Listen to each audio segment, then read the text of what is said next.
Hi guys, and welcome back to another Gab's cryptocurrency video where we trade by data and not by hype. And if you haven't subscribed to my channel, click the subscribe button down below and hit the notification bell so you won't miss out daily technical analysis like this. So in this video, we're going to talk about the Bitcoin price. We're going to talk about the long-term price action. We're going to talk about Cardano, and we're also going to talk about different top and large market cap coins. So in this video, we're going to dive deep into those altcoins as well as sa mga iba't ibang NFT token. But before we start this video, if you find this video useful and informative, please give this video a like and subscribe for more for always.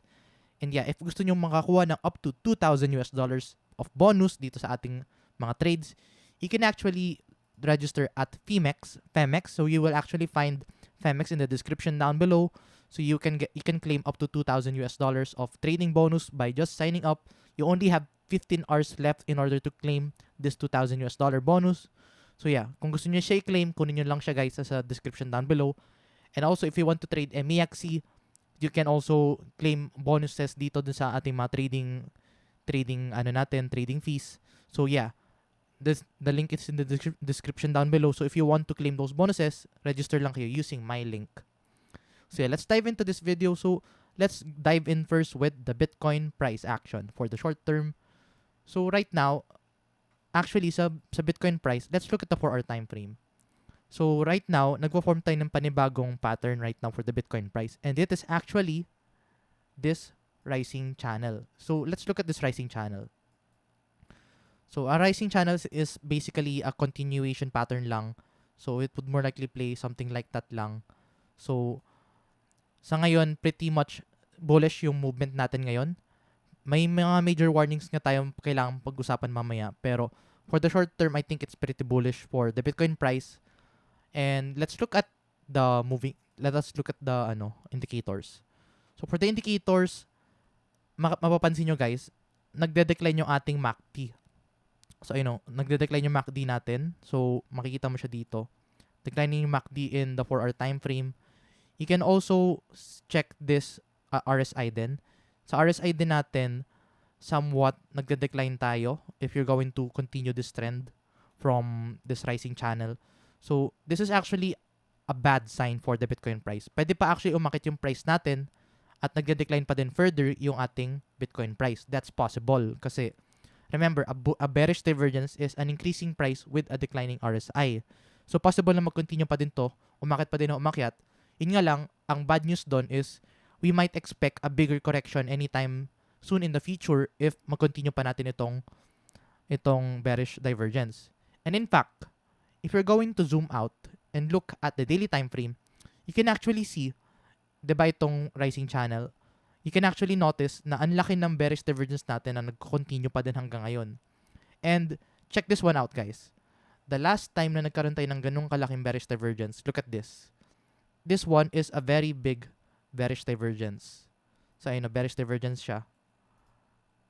And, tinan nyo yung naging effect nitong bearish divergence na to. The reason why I always want to tell you na you need to be very cautious anytime soon. Kasi the last time na nagkaroon tayo ng gantong kalaking bearish divergence, we saw this massive decline dito sa ating Bitcoin price. So, nag-decline tayo dito rapidly, nagkaroon ng dead cat bounce, and then nag-decline palalo. So, that's why it's very important na you watch out for this bearish divergence na nag-form right now for the Bitcoin price. So, if you want to enter big trades for the Bitcoin price, then I think ang pinakang best thing na kailangan gawin nyo is i-check nyo itong bearish divergence kung magbe-breakout siya dyan. So, kung gusto nyo ng malaking trade, you need to watch out for this kung ma-break natin siya to the upside. Kung na-break natin itong bearish divergence, then I think makakita tayo ng pump ng malaki for the Bitcoin price at may invalidate itong bearish divergence. Pero right now, nagko-continue pa din siya, nagko-form, so ilang days na natin to fina-follow. So you need to be very cautious with this movement ngayon for the Bitcoin price. So ayun guys, right now, short-term trade siguro okay pa naman if you're going to look at the shorter time frames. I think it's very possible pa din. Pero yun nga, kung gusto niyo ng malaking trade, yung mga pang long-term nyo, I highly suggest na abangan nyo muna itong bearish divergence, mag-play out, either mag-decline or ma-break natin yung bearish divergence. So yun yung kailangan nyo abangan ngayon for the Bitcoin price kasi of course, this will affect the whole crypto market. And speaking of the crypto market, We will also dive into the Bitcoin dominance shortly after this. But yeah, tapusin natin ito analysis. So yan, meron tayong bearish divergence and also MACD, somewhat indecisive na yung MACD natin ngayon dito. So this is getting pretty tight na for the Bitcoin price. So I highly discourage na if maglalagay ka ng malaking position ngayon, siguro wag na muna. Abangan nyo itong mag-play out or mag-break talaga for bigger positions. Pero mga smaller position, I think it's very okay pa. Now, let's look into this Bitcoin logarithmic growth curve. So, previously, alam nyo guys, if matagal na kayo sa channel, the Bitcoin logarithmic growth curve tells us kung asan na ba tayo sa market cycle natin. Kasi in this Bitcoin logarithmic growth curve, it tells us na meron tayong sinusundan ng market structure na every 4 years na nangyayari for the Bitcoin price. So, meron tayong 2 years bull market and 2 years bear market. So, right now, we are at somewhat at the second half nitong bull market year natin. So, let's look dito sa ating Bitcoin price ngayon yung at kanyang movement. I-refresh na lang natin siya. So, let's look at the current market cycle movement ngayon at kung ano ba yung nagiging effect niya with the Bitcoin price. So, right now, we are actually testing the second half of this Bitcoin logarithmic growth curve. So, this would mean na we are about to enter the second half of the whole bull market itself talaga. So, this would mean na if ma-break natin itong next level na yan around $51,000 or $50,000, I think doon na patuloy-tuloy yung price natin. However, this one is showing us some major resistance na nag-form dito sa ating Bitcoin logarithmic growth curve. So if ma-decline tayo dyan, possible na ma-decline tayo dito sa logarithmic growth curve. Pero I think that would be a good re-entry. Mapapansin mo na confluent din siya with this bearish divergence. So possible na hindi natin pa ma-break sa ngayon yung 50K. Ayun no, kasi meron tayong resistance dito sa Bitcoin logarithmic growth curve. So, possible na hindi siya ma-break. So, kailangan nyo siya i-watch out if you want to enter into short-term trades talaga. Pero yeah, I think so far so good pa din tayo for the Bitcoin price overall for the whole crypto market structure. And if you're going to zoom out again, let's look at this in a bigger time frame ulit. So, let's look at this. As you would also notice na the market cycle top for the Bitcoin price has already increased to $142,000. This would mean na in the long term, yung ating maximum market cycle top as of now is the $142,000 for the Bitcoin price. So that is around siguro 250 to 300% ngayon from the current price action on average. So ganun kalaking pwede nating makuha pump. Pero makikita lang natin itong mangyari if the Bitcoin price delays its bull market. So remember, tingnan nyo to. The more na dinedelay natin yung bull market, the more na tumataas yung ating market cycle top. So, in this sense, ang mas maganda mangyari is kailangan madelay yung ating bull market.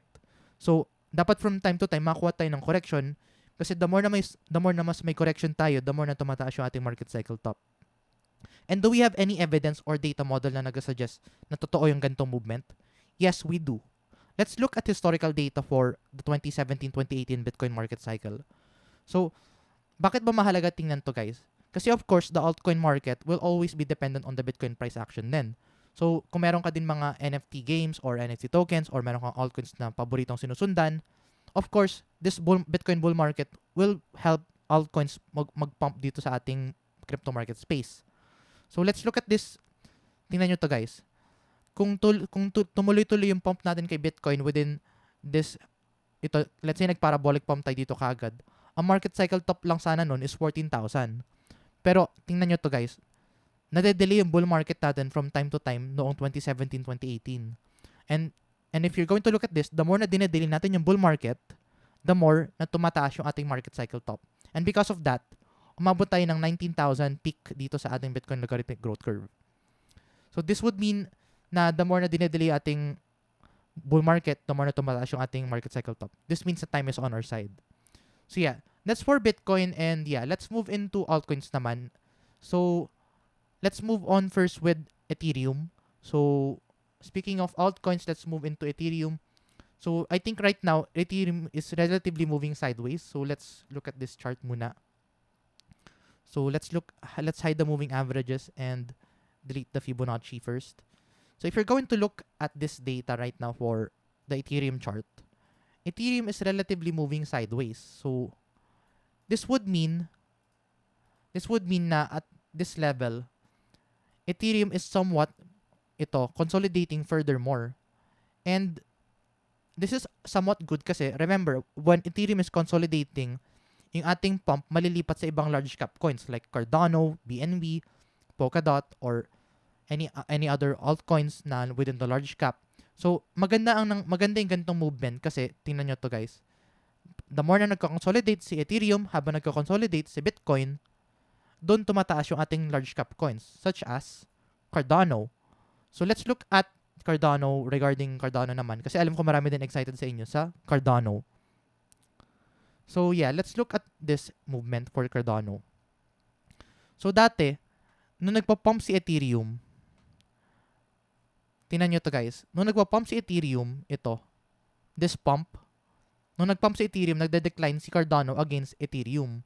So, ang kailangan kasi mangyari para mag-pump si Cardano is dapat si Ethereum ay consolidating while Bitcoin is also consolidating. Doon magpa-pump si Cardano. So, tingnan nyo to. Right now, Bitcoin is consolidating, Ethereum is consolidating. Ayun no, nagpa-pump na tuloy ngayon itong Ethereum, itong Cardano to Ethereum dominance. And with that being said, let's look at the US dollar movement dito for the Cardano price action. So for the Cardano price action, you can actually find na we are heavily pumping for the Cardano price action. And siguro let's give you a quick recap kung paano ba tayo nakita ng pump dito kay Cardano. Well, let's look at this historical data saglit muna para at least alam nyo yung reference natin. Kasi if you're going to look at the data, Cardano has this habit na magko-consolidate ng matagal. Tingnan nyo to. Gawa tayo ng mga trend lines dito. Cardano has this habit of consolidating very long bago siya nagkakaroon ng major pump for the Cardano price action. So, it's very usual na si Cardano is magko-consolidate sa isang area at the more na tumatagal yung ating consolidation, doon tayo nakakita ng pump for the Cardano price action. So, you would actually find na there are multiple instances na nangyari yung kay Cardano. So, dito, long consolidation, pump. Long consolidation, pump. Another long consolidation, pump. So, right now, in this movement kay Cardano, we are actually at this very long consolidation. In fact, this is the longest consolidation that we have had ever since. So, this would mean na sobrang laki ng pwede natin makitang pump for Cardano in the coming days pa. And, ano ba yung next target natin for Cardano? Well, the next target actually for Cardano is the 3.37 US dollar level. So, if you're going to look at this data, ang next target natin is 3.37 US dollar. And, in order for that to happen, kailangan natin magkaroon ng candle close above this Fibonacci resistance of 2.45 US dollar level. So, yan o. Right now, this is, if magkaroon tayo ng candle close above this 2.45 US dollar level, then I think tuloy-tuloy na tayo papunta dito sa ating 3.37 US dollar. Provided na Ethereum is consolidating while Bitcoin is consolidating. So, yun yung kailangan yung abangan dito kay Cardano. Dapat nagko-consolidate yung both movements na yun for both Bitcoin and Ethereum para magpump pa din si Cardano. And, let's also look at this different data naman. Kasi, let's also use this Cardano trend action. So, this is actually a Google trend of Cardano indicating kung ano ba yung most search. Ibig sabihin kasi nito, pag marami nag-search kay Cardano, ibig sabihin ganun ka-hype na hype yung ating Cardano price action. So, ibig sabihin nun, pag na-hype yung movement natin, nagiging greedy mga tao, lalo nagpa-pump yung coin, at dun tumataas lalo yung price action natin. So, let us look at historical data for Cardano. So, if you're going to look at this data, noong around January to February, March, nag-pump si Cardano dito sa ating Google Trend Search. And look at this. Look at this data na meron tayo ngayon. Ito yung January, February, and then March. So this, makita mo, nagko-correlate yung data natin with the January, February, March na pump with the Google Trend na meron tayo dito kay Cardano. So, ibig sabihin nun, this tells us na if nagpa-pump itong Google Trend data natin, if nagpa-pump yung Google Trend data, doon natin makikita na nagpa-pump si Cardano. Let's also look another point. This data is around April 30 actually. April 30 hanggang May 14. So, let's look at this pump. So, yan yung pump na yan. You can actually find another data set dito. Now, this area, look at this. April 25, May 1. And then May 9 to May 15, nag-peak yung Cardano price, nag-peak yung Cardano search term dito sa Google Trend. So this would mean na the data correlates with the Google Trend and the price action nitong Cardano. So ibig sabihin nun, yung emotions ng mga tao is kung na-hype sila ngayon sa Cardano, tumataas yung Google Trend, tumataas yung Google Trend data, and nalalaman natin kung peak na ba tayo kay Cardano. So right now, look at this guys. Right now, the Google Trend is not yet at a peak. So this would mean Cardano can still pump even higher kasi yung mga na-hype ngayon ng Cardano is hindi pa dumadating yung mga retail investors. Wala pa ngayon dito sa market natin for the Cardano price. So this would mean maaga-aga pa yung pump natin ngayon. So pwede pa umakit palalo si Cardano and still continue this pump. So I think this is a good buying opportunity for the long term pa din. If you want to maximize this peak nitong Cardano price action, ganun kaganda yung Google Trend data na ginagamit natin dito. So yeah. So if you want to enter into Cardano, of course maganda if you're in for the long term, then maganda na mag-buy ka na ngayon. Pero if you're in for the short term, I highly suggest na you wait for siguro a short-term correction or short-term dump. But yeah, ang kagandahan ngayon is itong data, at least meron tayong data na nagsasabi ngayon na may data correlation tayo with the Cardano search trend and the Cardano price action. So yeah, that's for Cardano, and hopefully mag-consolidate palalo si Bitcoin and Ethereum, kasi pag nag-consolidate palalo si Bitcoin and Ethereum, magpapump palalo tayo kay Cardano. So ayun guys, that's for Cardano, and let's move on to different coins.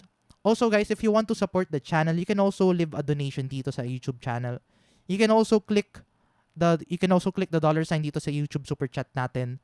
If you want to click that and then donate kayo, you can support the channel guys. So makita nyo dyan sa YouTube super chat.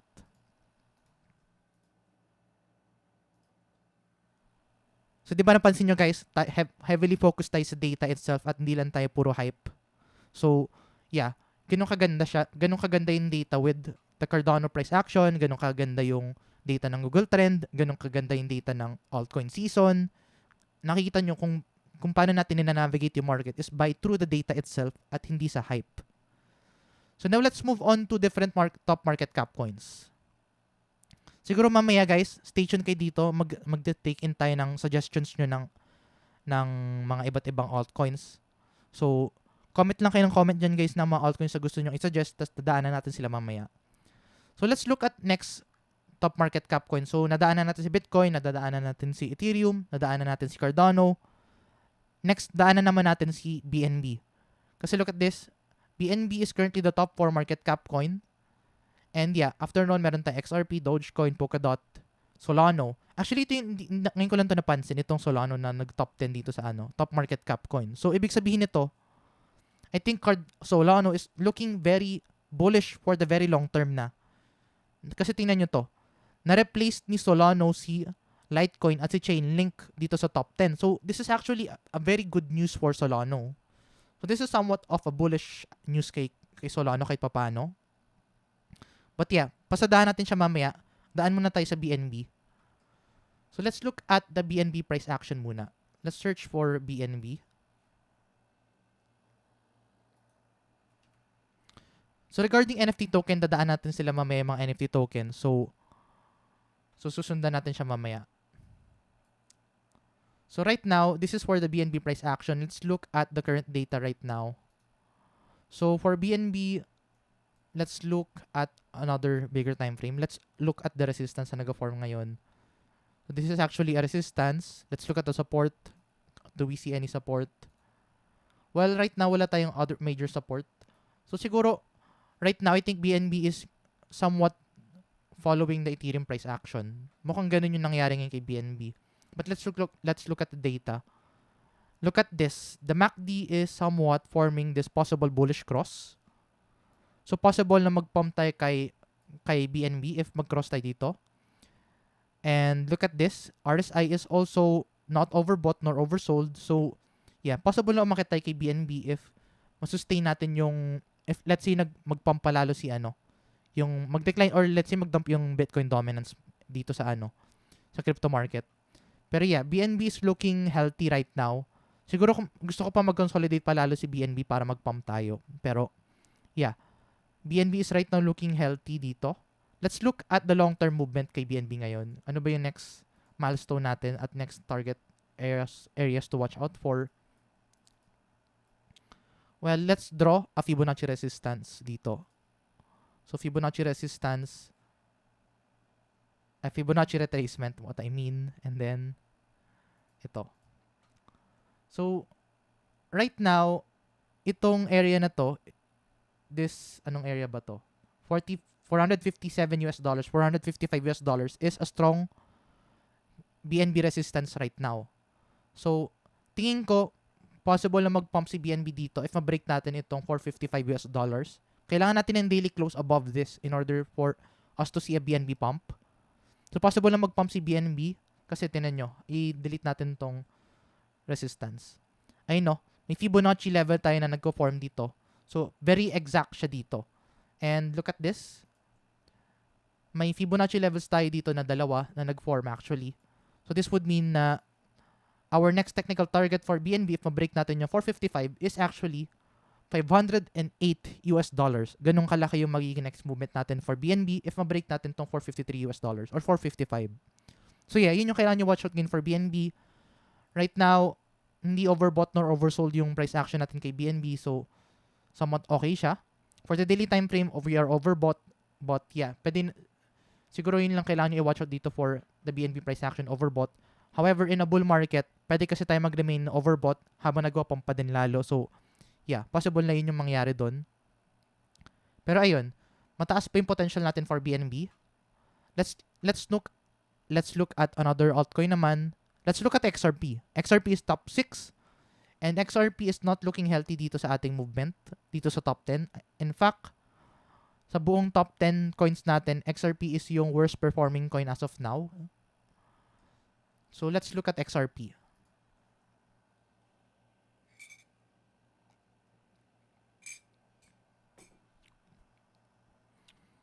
So, let's look at XRP dito. So, let's look at the 4-hour time frame.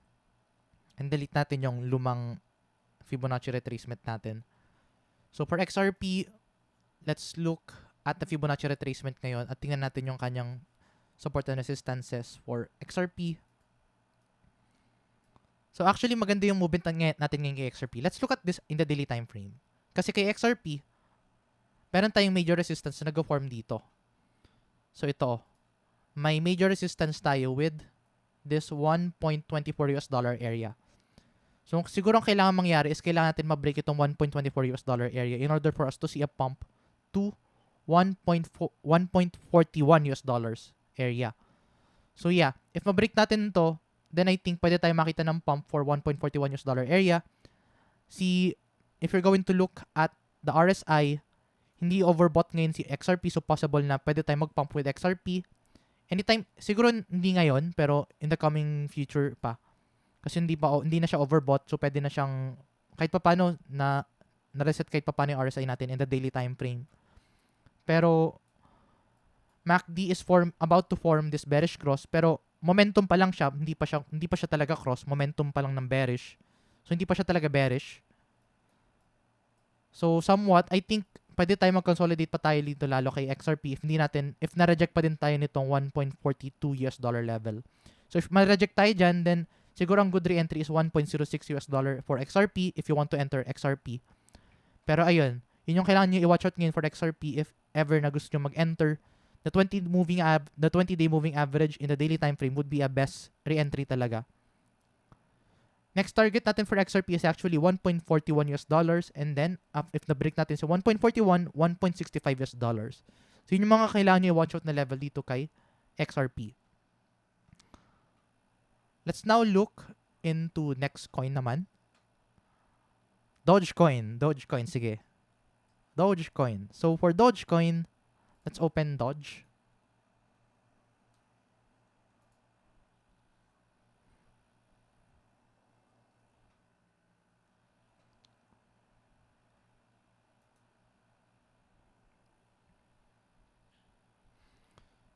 So yeah, let's look at Dogecoin and open this Fibonacci retracement.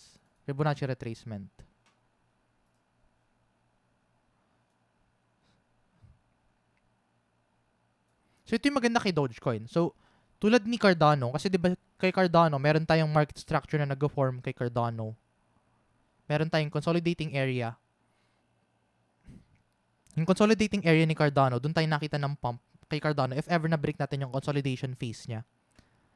If you're going to look at Dogecoin, meron din tayong ganung similar move. So, you would actually see na meron tayong iba't ibang patches of consolidation area. So, ayun na, may consolidation, consolidation, consolidation, and right now we are also in the same consolidation area for Dogecoin.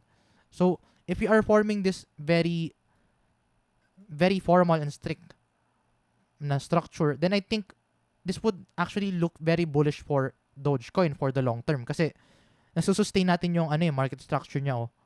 Nakakakuha tayo ng consolidation and then pump, consolidation and pump, consolidation and pump, and consolidation. So right now, nasa consolidation tayo ulit.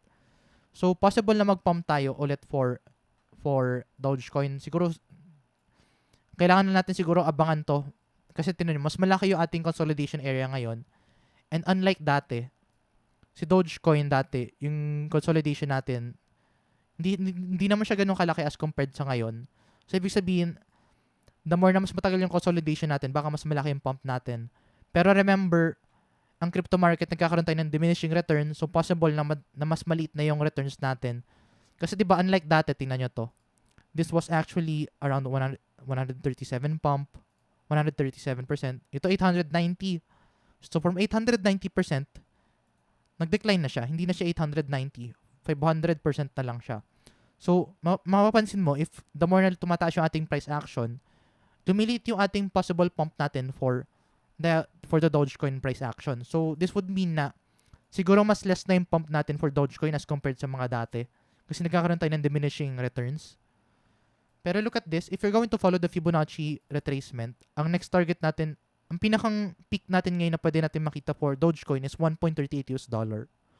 So, $1.38 yung ating pinakang peak na pwedeng tingnan dito for Dogecoin. So, yeah, siguro yun lang muna for Dogecoin, and right now, we are looking very bullish right now for Dogecoin kasi we are above all moving averages in the daily time frame. So, yeah, we can expect more pumps in the coming future. So, yeah, you could watch that one out for Dogecoin. Let's look at Polkadot naman. So, Polkadot. So, Polkadot is actually top 8.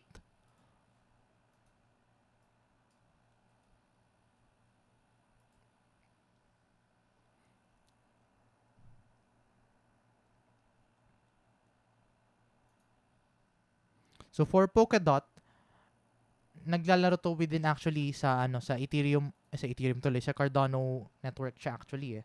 So, ito ngayon yung for Polkadot. So, right now, for Polkadot, meron tayong actually major resistance na nag-form dito kay Polkadot, which is itong 200-day moving average. And right now, we are actually holding support dito sa 200-day moving average for Polkadot. So, yeah, I think this is a very good structure ngayon for Polkadot. Ang kailangan niya mangyari ngayon is masustain itong 200-day moving average in order to stay bullish. So, right now, mag-flip tayo bullish if masustain natin itong 200-day moving average for Polkadot.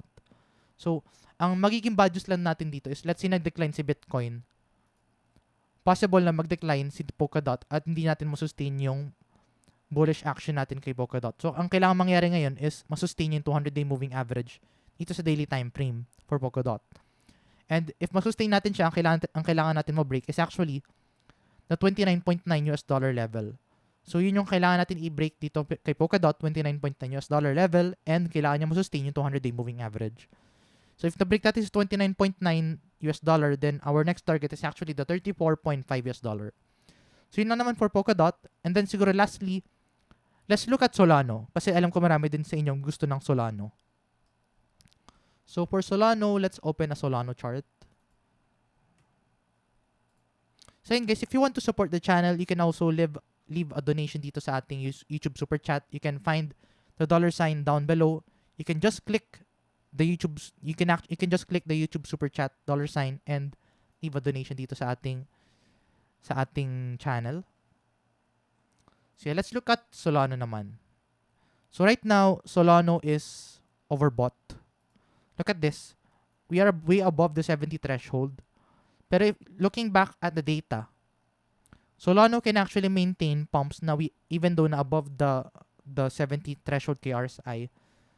So yeah, possible pa din na masustain pa din natin yung pump natin kay Solano. However, very overbought tayo. Ngayon, ito yung pinakang overbought season natin for Solano ever since noon.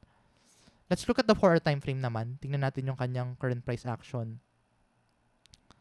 Ito medyo delikado to, guys. Let's look at this movement ngayon for Solano. For Solano, declining yung RSI natin. Declining RSI. Increasing price action. And let's draw siguro a rising channel dito.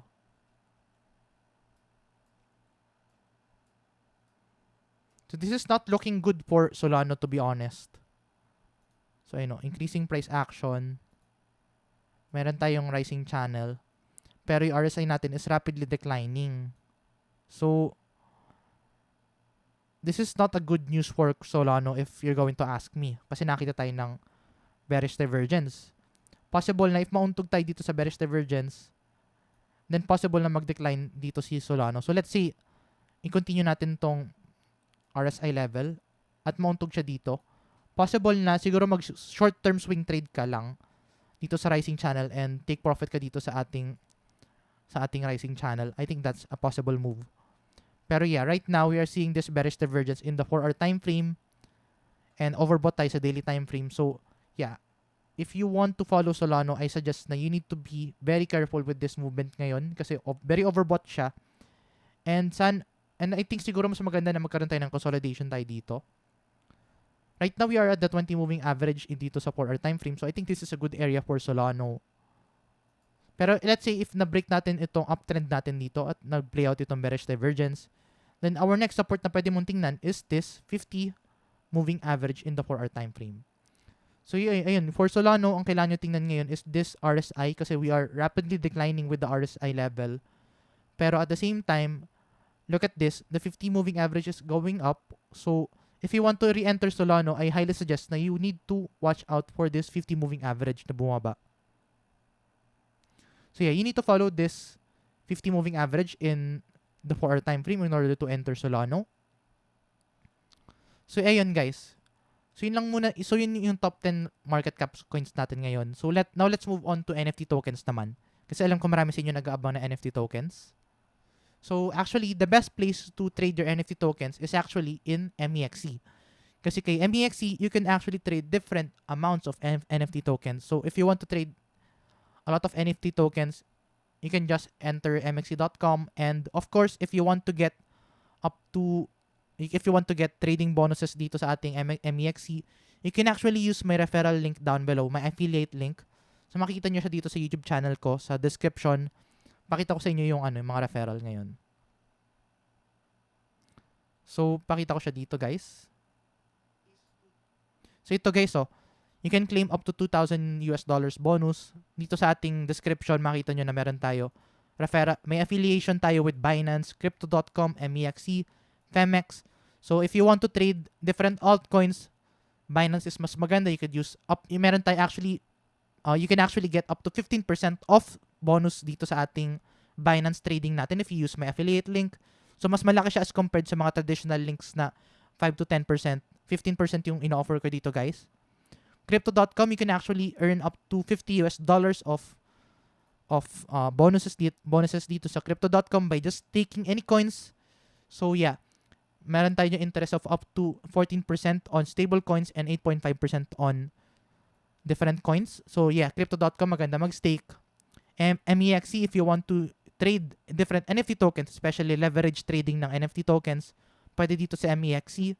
And of course, the best place to trade Bitcoin with zero fees in Bitcoin trading, Femex is the best place to trade Bitcoin. So ayun guys, if you want to maximize this $2,000 bonus up to $2,000 you can actually use my affiliate links down below. Ganun karami yung ating bonuses na ino-offer dito sa channel. So ayun guys, kunin nyo siya if ever na gusto nyo i-maximize yung bonus. So now let's move on to NFT tokens. So yeah, nakita ko dito may mga nagsusuggest na iba't ibang NFT. Let's move on first to Axie Infinity. So, for Axie Infinity kasi, sa Axie Infinity, if you're going to compare this with other NFT tokens, itong Axie Infinity token is actually within the top 50 market cap coins. So let's look, kung titingnan nyo to guys, look at this. Let's go deeper dito. Axie Infinity is under rank 35 sa large market dito sa ating crypto market cap coin. So ibig sabihin siya ay isang mid-cap coin kasi definition natin ng mid-cap is within the top 50. So right now, Axie Infinity is within the top 50 and tingnan natin yung ating next price action for Axie Infinity.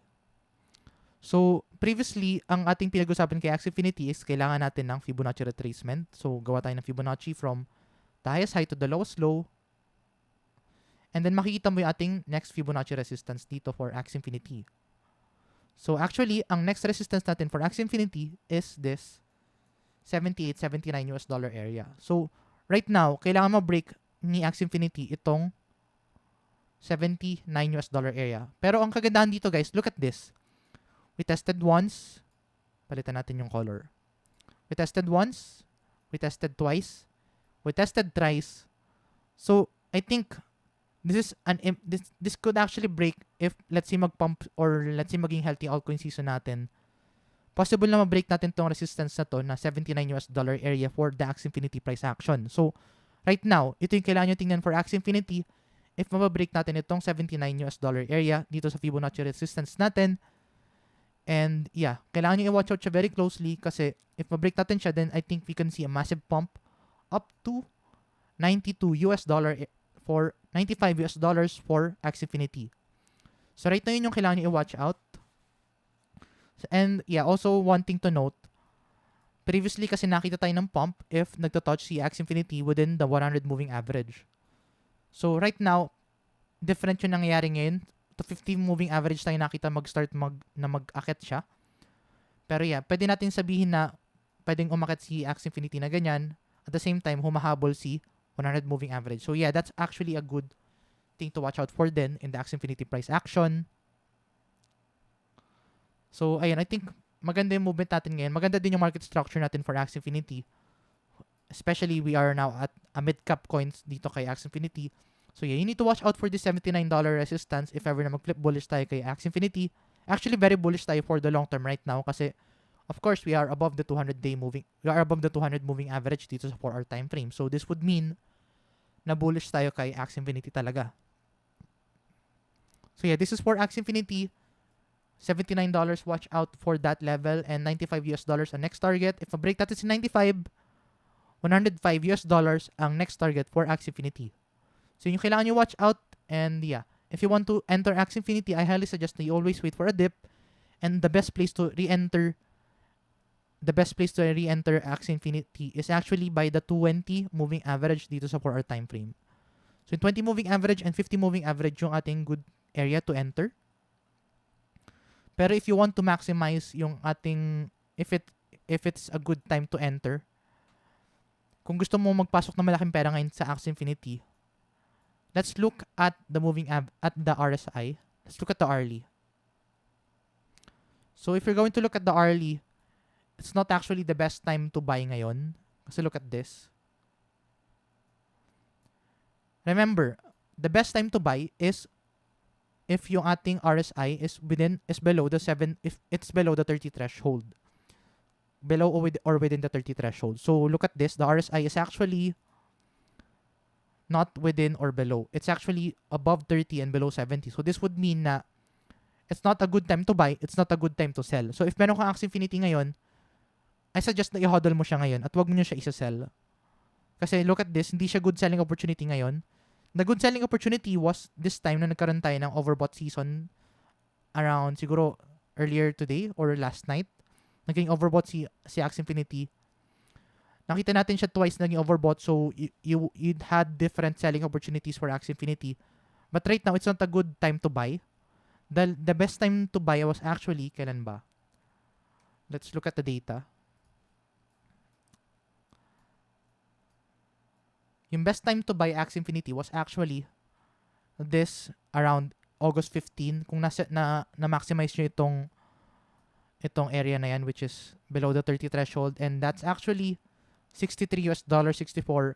I think that's a good buying area na for Axie Infinity. So if you have been entering Axie Infinity within $64 up to $68 itong area na yan, then I think na maganda yung position mo ngayon for Axie Infinity for somewhat a long-term price action or somewhat a mid-term itong area na yan, no. I think that's a good area na i-enter kay Axie Infinity. Kung nakapasok kayo dyan, then I suggest i-hodl nyo na yan and take profit if ever na nag-overbought tayo dito for the Axie Infinity dito sa RSI in the early time frame. So ayun guys, if you want to re-enter Axie Infinity, wait for the price action to go down again and abangan nyo itong RSI if umabot tayo below the 30 threshold ulit. So yeah, that's what you need to watch out for with Axie Infinity. Let's move on to other NFT tokens naman. Let's look at DPET. So DPET, na pag-usapan din natin si DPET dito. So for DPET, alam ko tinignan natin yung daily time frame or 4-hour time frame more likely. Yeah, 4-hour time frame. So i-hide lang natin yung mga ibang dinrawing natin dito noon. So in case if you want to support the channel, you can leave a donation dito sa ating YouTube Super Chat.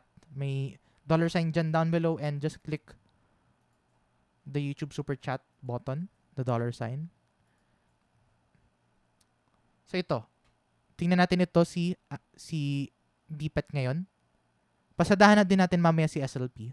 So siguro after nitong DPET, mag-SLP tayo. So right now, DPET is at its last support. Pero look at this. Actually, may maganda tayong data ngayon for DPET. So if you want to enter DPET, good buying opportunity ngayon for the very short term. Look at this, guys. Buksan natin yung data ngayon for DPET. Right now, DPET is actually oversold. So this would mean it's a good buying opportunity ngayon for DPET. So yeah, this is a good buy, and then of course the best time to sell your DPET is when it is above the 70 threshold.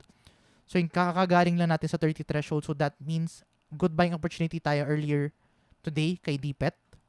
And yeah, if you want to hodl DPET, you can actually maximize this small swing trading opportunity and then siguro isell mo siya when we are above the 70 threshold.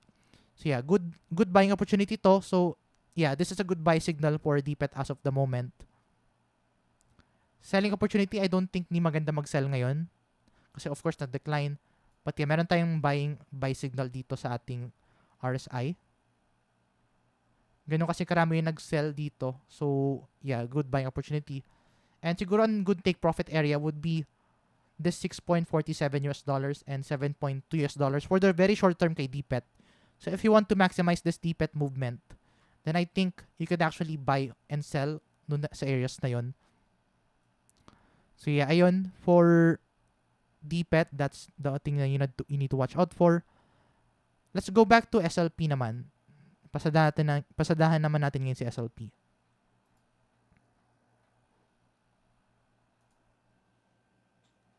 And also guys, napansin ko din guys, tingnan nyo to.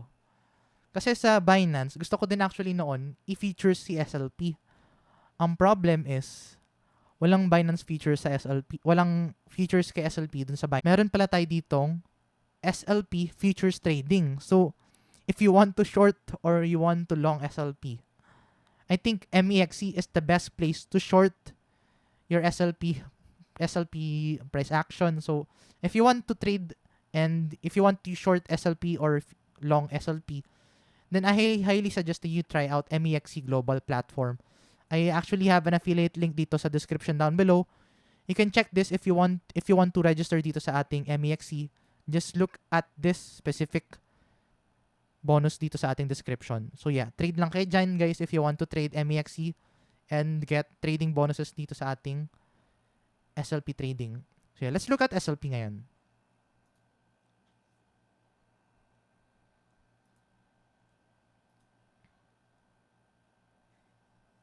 So right now for SLP, so ito yung previous analysis natin for SLP. Nagpo-form tayo ng ito. Nagpo-form tayo ng somewhat of a declining price. Pakita ko sa inyo guys.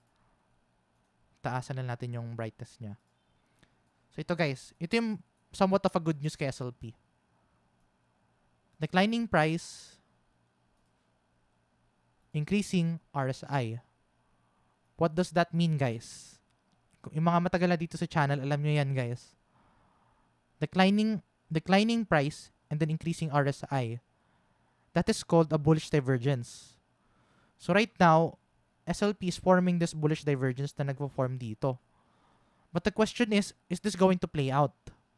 Right now, ang kailangan nyo i-watch out for SLP is this moving averages. In order for this to play out, kailangan natin ma-break itong moving averages. Pakita natin yung moving averages na kailangan nyo i-break. Itong yellow line na yan.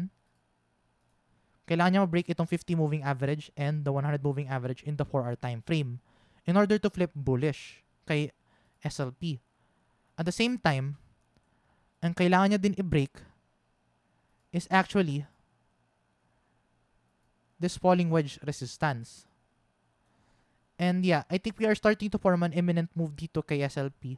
Kasi look at this, nagkakaroon tayo ng falling wedge. And traditionally, a falling wedge is a bearish, as it's a bullish pattern. Possible na mag-continue pa din tayo mag-decline dito kay SLP. And yeah, ngayon yung ating strength ng SLP price action ngayon is looking strong ngayon. So, ibig sabihin nito, marami nagbabay ngayon dito sa level na to. So, marami nagbabay ngayon na SLP as of the moment dito sa area na yan. However, ito, ibig sabihin nito, guys, tingnan nyo to, guys. Marami tayong buy volume, nagkaroon din tayo na sell volume, pero yung strength natin sa RSI is tumataas pa din. Ibig sabihin, marami pa din nakahodl ng SLP ngayon as of this moment. Kasi hindi siya nag-oversold, hindi rin siya nag-overbought. So, ibig sabihin, may mga tao ngayon na nakahodl pa din sa SLP. So, yun, siguro yung kailangan nyo watch out. Ngayon, ano ba yung technical target nito? Well, of course, ang technical target nitong falling wedge is actually the top of the wedge if mag-break tayo dyan. So, remember, kailangan natin mag-break itong falling wedge in order to flip bullish kay SLP. And yeah, meron ba tayong bearish scenario dito? Yup, meron pa din. So, ang bearish scenario nito if mag-break tayo to the downside is by getting this. Ayan no. Is by getting this height nitong falling wedge. So, ito, falling wedge and then technical target nito as actually 9 cents. So, if mag-break tayo to the downside with this SLP price action, 9 cents yung ating next target for SLP. So, ayun, a bullish scenario is if mag-break natin itong rising wedge, then of course, ang next target natin is 21 cents. Pero if mag-break tayo to the downside, then 9 cents area yung ating next na kailangan tingnan for the SLP price action. Pero right now, I think we are forming a strong support dito ngayon for the SLP price action. So, this is now acting to be a strong support right now for SLP. So, yun yung kailangan nyo watch out. Declining price, increasing RSI, falling wedge. That's a bullish, puro bullish indicators to lahat ngayon, guys, for the short term. So, yun yung kailangan nyo tingnan ngayon for SLP price action.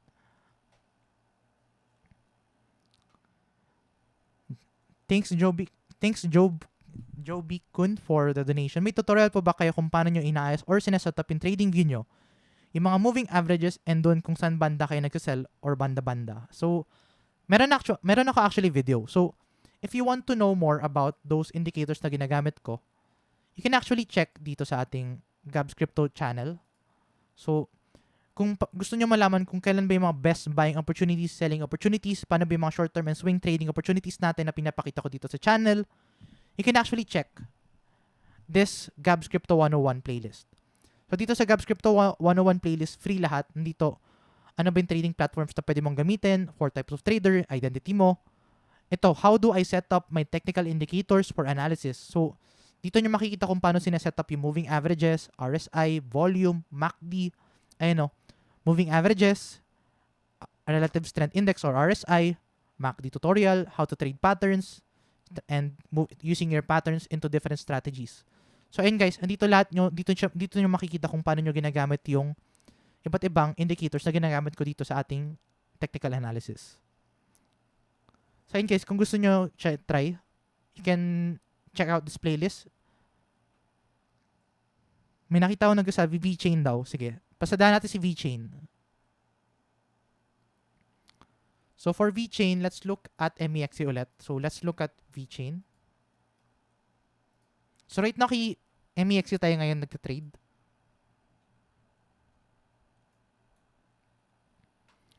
So for VeChain, ang sabi natin previously kay VeChain is, if we are above the 200 moving averages, ito. If we are above the 200 moving averages, then we are actually bullish for the long term. So, kasi look at this. If every time na VeChain is in a bull market, we are above the 200 moving averages. So, ayan, above the 200 moving averages, above the 200, above the 200. So, strong support. So, this would mean na if we are above the 200 moving averages, then we are in a long-term bull market for VeChain. So, right now, we are above, so we are in a long-term bull market. Pero right now, of course, it's possible na makuha tayo na retracement from time to time. Kasi look at this. If you're going to look at previous data, normal lang yung dip natin dito. Kahit nasa bull market tayo, of course, pwede pa din tayo mag-decline kahit papano. So, nagde-decline pa din tayo kay VeChain regardless. Pero long-term, bullish siya. As long as we are above the 200 moving average in the 4-hour time frame. So, right now, we are actually getting this dead cat bounce for VeChain. So, ano ba yung kailangan natin tingnan ngayon? Well, I think yung kailangan nyo tingnan ngayon is the 50 moving average. Of course, doon na tayo nakuha ng bounce. But the other thing na kailangan nyo tingnan ngayon is the 100 moving averages for the VeChain price action. So, if you want to enter VeChain, I highly suggest na sundan nyo itong 100 moving averages for the 4-hour time frame. So, ayun guys, for VeChain, ano ba yung next target natin for VeChain? Well, let's look at the Fibonacci retracement.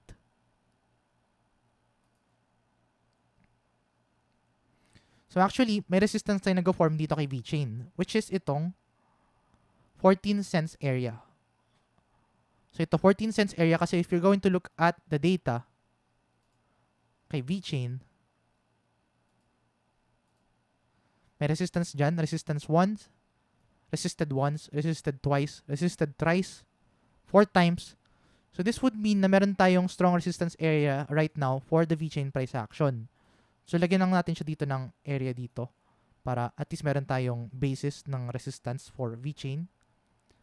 So, ano ba yung next target natin for VeChain?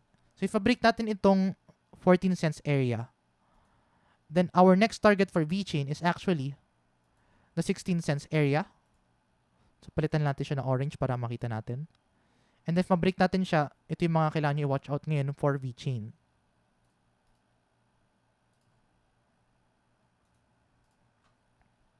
So, i-delete natin itong Fibonacci retracement. Actually, lagyan natin dito ng support ng resistance and then isa pang resistance dito. So, ito yung kailangan natin tingnan ngayon kay VeChain. So, for VeChain, may resistance tayo ngayon within this 14 cents area. So, kahit i-extend pa natin siya, makikita mo yung resistance niya dyan. So, this would mean na yung good buying opportunities right now for VeChain is actually itong, so of course, good buy if mag-drop tayo to 6 cents, pero yun nga, if ever na ma-break natin to, then pwede tayo siguro mag-enter ng position dito pataas for VeChain. So you need to watch out for this area very closely kung ma-break natin siya, kasi doon natin malalaman kung susunod yung next pump is tutuloy tayo sa next pump ni VeChain. So, ayun, if you want to re-enter VeChain, wait for a dip, or you could actually enter during the 50 moving average or 100 moving average kung doon tayo nagtouch na. Pero, resistance to watch out for 14 cents and 16 cents yung next target natin. Right now, VeChain, if you're going to look at the RSI, hindi siya overbought nor oversold. So, I highly suggest if you're in for, siguro for the long term or mid-term, hindi maganda mag-sell ng VeChain ngayon. So, ayun Kung may VeChain ka ngayon, siguro hodl ka. For the early time frame, ang good time to buy is actually kahapon nung nag-drop tayo kay VeChain. Good buying opportunity siya for VeChain. Pero ngayon, hindi na siya good buy. So, siguro, ngayon hodl ka lang and wait mo ulit mag-decline si VeChain if you want to re-enter kay VeChain. Pero yeah, that's all for VeChain sa ngayon. Let's look at the comments dito. Tingnan natin yung mga suggestions ng mga tao. Harmony 1. Sige, pasadaan natin si Harmony 1.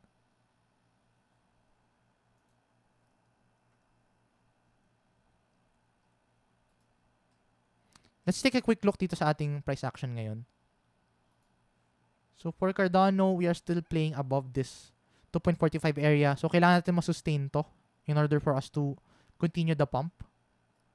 Dapat magkaroon tayo ng daily close dito above this area. So, let's look at 1 naman. So, right now, lahat guys, tinitingnan ko to lahat sa MEXC. So, if you want to trade these tokens, you can actually use my affiliate link down below if you want to trade MEXC.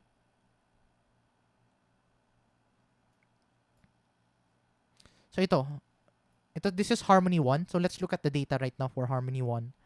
And let's draw a Fibonacci retracement sa ngayon. So, for Harmony 1, so, ayan, meron tayong actually resistance na nag-form right now for Harmony 1.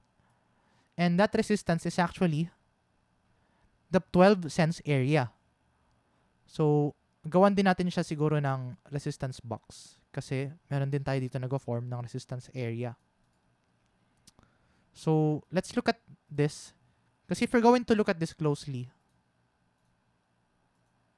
may resistance tayo dito sa 0.382. So, dito support, may bounce, bounces, and then look at this, may bounce dyan. So, this would mean na meron tayong strong resistance right now for Harmony 1. So, ito kailangan nyo watch out ngayon kay Harmony 1.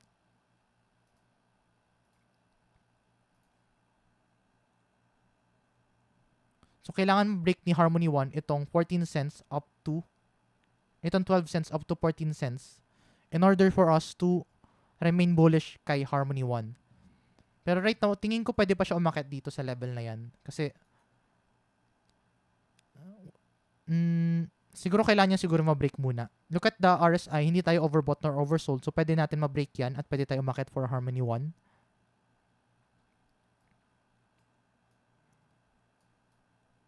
So, yun yung resistance na kailangan nyo. Watch out. Lagyan natin ng horizontal line para makita natin yung mga resistances niya.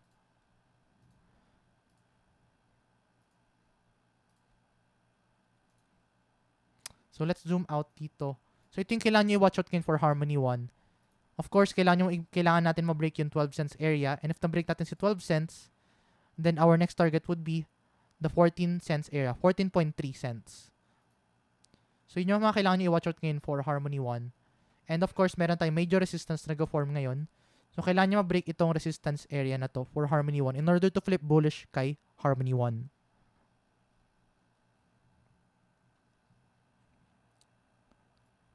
Actually, ang ganda ng market structure dito ha. So, if you want to re-enter talaga into Harmony 1 for the long term, maganda din siya actually for the long term kasi if na-break natin to, itong area na yan, pag na-break natin yan, tingin ko tuloy-tuloy yung pump nito kay Harmony 1. Kasi ang ganda ng resistance area natin dito.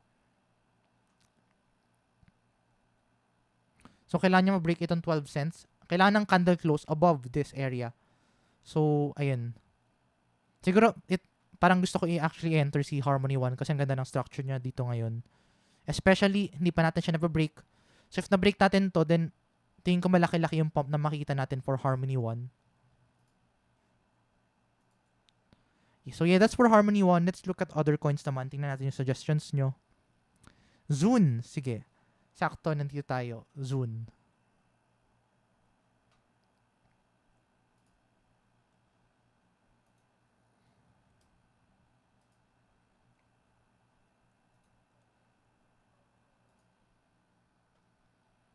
So yun guys, if you want to support the channel, you can actually leave a donation dito sa ating YouTube Super Chat. You can just click the $sign down below if you want to support the channel. So this is for Zune. So previously, ang analysis natin kay Zune, let's look at the early time frame. So right now kay Zune, hindi siya good buying opportunity nor selling opportunity kasi look at this. RSI is still it's not overbought nor oversold. So hindi ngayon maganda mag-sell ng Zune. So tingin ko this is a consolidation area right now for Zune. Ayan no, pwede tayo mag-consolidate dyan. Ang good news dito is if you're going to look at the moving averages, meron tayong nag-iisang support right now for June. So ngayon kailangan natin ma-hold to in order to remain bullish for June. Kasi if not, tingin ko if magkaroon tayo ng mga candle closes dito below, then I think pwede tayo mag-decline pa further dito kay June if hindi natin masustain itong 200 moving average in the early time frame. So yun yung kailangan i-watch out kay June ngayon. Let's look at the 4-hour time frame para mas may bigger view. So ito din actually same thought rin dito for June. If you're going to look at this, yung 100 moving average right now is starting to go, the price action is starting to go below the 50 moving average dito sa 4-hour time frame. So this is not a good indicator right now for June. Pero yeah, June is not overbought nor oversold. The best selling opportunity was during this period. Noong umabot tayo ng anong area to, tingnan natin. Around 3 cents up to 4 cents, yun yung good selling opportunity. But yeah, if gusto nyo siguro maglaro ngayon ng June, I don't think na it's a bad idea. Kasi look at this. Let's go back to the early time frame. I think this is a healthy consolidation right now for Crypto June. Kasi look at this. Nagpo-form tayo ngayon ng structure for Crypto June na consolidation area. So, if may consolidation area tayo, I think that's a good thing na I think that's a good thing na din for Crypto June kasi if nagkakaroon tayo if nasusustain ng crypto yung kanyang price action, then at least kahit paano, alam natin na healthy yung kanyang price action for the long term. So, right now, I think June is looking healthy as long as hindi natin ma-break itong 2.9 cents area. So, kailangan niya masustain yung 2.9 cents area in order for us to remain healthy kay Crypto June. Hindi tayo overbought nor oversold, so Crypto June is relatively looking healthy pa din ngayon. Let's look at other coins naman. SHIB daw. Sige, let's look at Shiba Inu.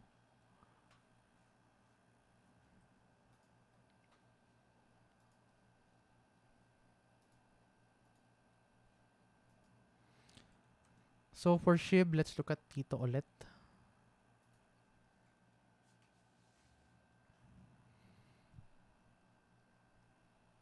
So let's look at a bigger time frame. So ito right now for I think mas maganda yung Shiba Inus dito sa sa Binance chart. So let's look at SHIB dito. SHIB.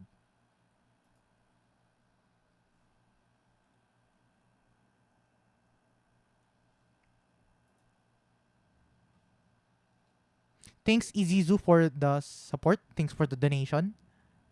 I really appreciate that. So ito, let's look at Shiba Inu. So right now for Shiba Inu we're actually forming this healthy consolidation area for Shiba Inu. So look at this, guys. Meron tayo actually resistance na nag-form for Shiba Inu. Gawa tayo ng price range. So, ito meron tayo dyang resistance area. And then meron tayo dito strong support area for Shiba Inu. So right now, siguro maganda magbodega ngayon ng Shiba Inu. And look at this. Siguro ang ganda ng movement ngayon ni Shiba Inu. Kasi look at this. We are just relatively moving sideways. So, hindi siya nagde-decline further eh. So, this would mean Shiba Inu is looking very healthy for the long term. Kasi remember, tandaan nyo guys, remember if a coin is in a very long consolidation, at some point, if na-break natin itong resistance na yan, we are going to see a massive pump for a specific token. Regardless kung anong token yan, if na-break natin itong certain resistance na yan, then doon tayo makita ng pump for any token. And right now, for Shiba Inu, andun tayo sa consolidation area niya. So, siguro maganda na mag-own ng kahit paano ng partial Shiba Inu. Siguro, trade Shiba Inu for fun lang. Huwag kayo masyado mag-expect ng high ROI ngayon for Shiba Inu. But yeah, right now, maganda magbodega right now ng Shiba Inu if ever na ma-break natin itong resistance na to. Then of course, we're going to see a massive pump for Shiba Inu. So ayun yun yung kailangan nyo i-watch out ngayon for Shiba Inu. Pero if let's say mag-decline tayo below this green support, if ma-break natin to at nag-decline tayo dito lalo, then that's bad for Shiba Inu. So ayun, kailangan nyo ngayon is masustain itong movement nito within this price action of Shiba Inu. So healthy consolidation naman to kahit papano. C98 daw. Sige, pasadaan natin si C98. May mga nagtatanong about C98.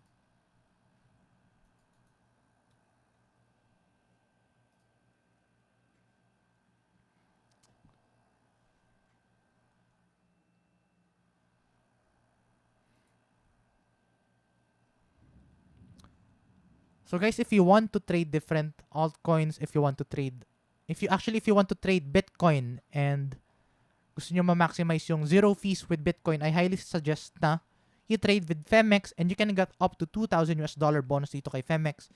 And look at this guys, yung $2,000 bonus is up until 14 hours na lang. So claim nyo siya as soon as possible habang maaga pa.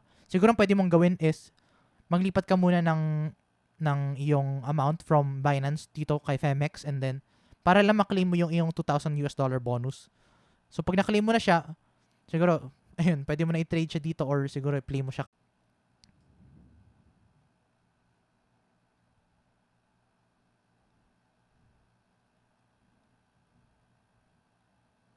So hi guys, bumalik na internet sa wakas.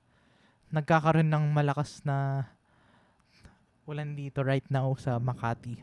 So yeah, let's go back dito kay C98. So let's look into C98 naman. So for C98, tingnan natin yung data na maayos.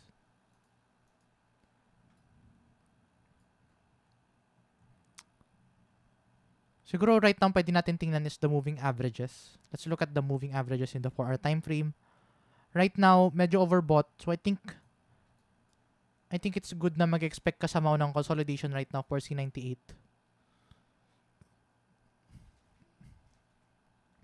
Dito.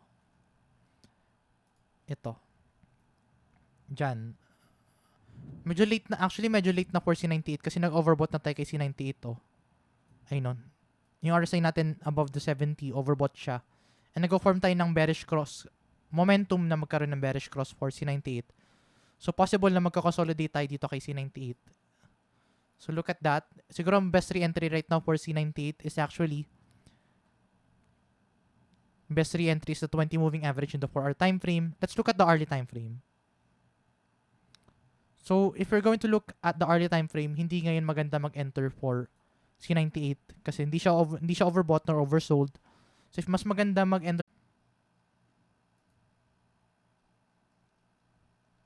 Hi guys, and medyo humina na internet ko ngayon so siguro last few analysis na lang tayo dito. So tapusin na natin for C98 and then mag-last look tayo kay Cardano as well as dito kay Bitcoin. So tapusin na natin ton last few analysis. So right now dito for the Cardano price, for the C98 price action, kailangan natin ay pwede tayo makita ng somehow short-term pump. Pero I don't think na very sustainable siya. Kasi if you're going to look at this in the 4-hour time frame, overbought tayo and mag-start tayo ng somehow of a bearish cross dito sa ating C98. So yeah, siguro watch out lang dito for C98. Pero if you want to re-enter C98, ang best place to enter is actually the 20 moving average in the 4-hour time frame. So yun yung kailangan nyo tingnan dito. For dito kay C98. Thanks, Eileen Algodon for the donation. Sir, may chance po ba na magkaroon ng correction si ADA ng 2.3 para makabili ulit sa prediction nyo po? Kailan ulit siya bababa and what support po tingin nyo siya bababa? So for Cardano, let's look at Cardano ulit. So I don't think 2.3 actually pwede pa siya kasi let's look at the 4-hour time frame. Answer ko, yung tanong nyo na may chance pa ba na pumunta sa 2.3? Ang sagot ko doon, hindi definite yung answer na 2.3 dapat. Ang kailangan mo tingnan is yung moving averages dito sa sa Cardano price action, sa Bitcoin price action natin. Relatively sideways or play out pa din natin tong rising channel. Pero yun nga, kailangan nyo watch out pa din is yung daily time frame na bearish divergence dito sa ating Bitcoin price.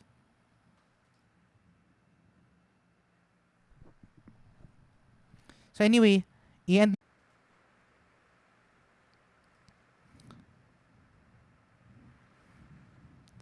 Ayun guys, humihina na talaga yung net ko ngayon. So siguro i-end natin yung live na. Sobrang lakas ng bagyo dito ngayon sa side dito sa Makati. So yeah, I guess we'll end this ngayon.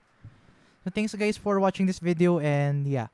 If you find this video useful and informative, please give this video a like. And if you want to see more contents, please subscribe for more.